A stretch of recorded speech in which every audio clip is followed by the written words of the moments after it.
Hi guys! Alam nyo, ang dami ko na namang naikot-ikutan talaga dito ng mga user ng Bigo Live app.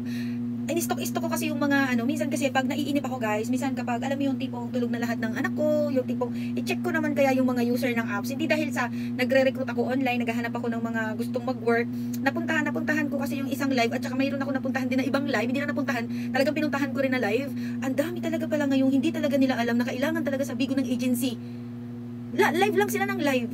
Kasi hindi sila lack of lack of knowledge ba about it sa Bigo Live. Grabe talaga no. Ang dami na talaga ngayong madadamot sa mundo. Kaya sana mapanood niyo talaga tong video ko. Kaya siguro ako ngayon video ngayon sa sa social media ko kasi naawa lang ako sa kanya sa part na kasi sabi nila magla-live lang daw kikita. Na oo, kikita talaga kayo pag nagla-live sa Bigo. Kaso hindi nga kayo sasahod sa Bigo kapag hindi nga kayo nag-apply sa isang agency. Maghanap kayo ng agency sa Bigo Live app. Kasi sayang yung oras, yung effort nyo, magdamag, maghapon kayo naka-live. Hindi kayo sasahuran, Ako yung napapagod sa inyo. Sayang ang oras.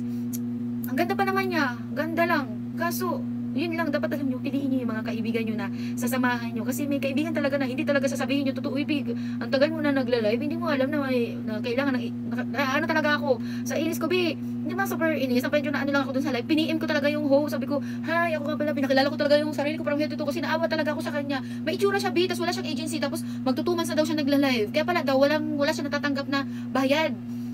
As in, ganun talaga. Sabi ko, hala, grabe ka. Tapos, ayan, host ko na siya. Oh my God. Nakakatuwa lang kasi naniwala siya sa akin dahil sinabi ko sa kanya, ay, agency manager ako, nagko-content ako, nag-YouTube ako. Buti na lang, nag-YouTube tayo, Tapos, in-stop niya yung YouTube ko. Hala, YouTuber nga kayo, ganyan, alam mo. Tapos, bigla siyang nahiya sa akin. Huwag ka mahiya, So, nalaman na YouTuber. Syempre, pag medyo vlogger ka, parang iba yung mindset ng ibang tao, maniwala agad sa'yo. So, nakita niya na, ito kasi YouTube ko, in-stop niya kagad, ay, YouTuber nga kayo, ma'am. Sige, naniwala naman siya. So, awa ng Diyos, naniwala siya. Naawa lang talaga ako sa kanya. Kaya, yun yung kaya minsan nakikita ko ng mga host ko, hating gabi, comment na lang kayo dito sa video. Nakikita ko ng mga host ko sa live nila, minsan madaling araw, hindi nila alam, nag-iikot talaga ako. Kaya ito, may nakita na naman akong host, guys. Laging yung tandaan, guys, sa Bigo Live app, kahit anong mangyari, kung bagong user pa lang kayo ng Bigo Live app, maghanap kayo ng agency.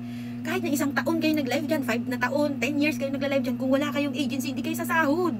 Ba't kayo sasahod? Hindi nyo deserve sumahod kasi wala kayong agency. Okay, mag-apply kayo sa isang agency para sumahod kayo. Sayang ang effort, ang oras, ang panahon, ang pera. Dahil mo na saan ang pera. So, yun lang. I-chat nyo lang ako sa aking FB na how interested apply sa mga wala pang agency dyan. Okay? Boy, follow nyo ko. Para updated kayo sa mga kaganapan.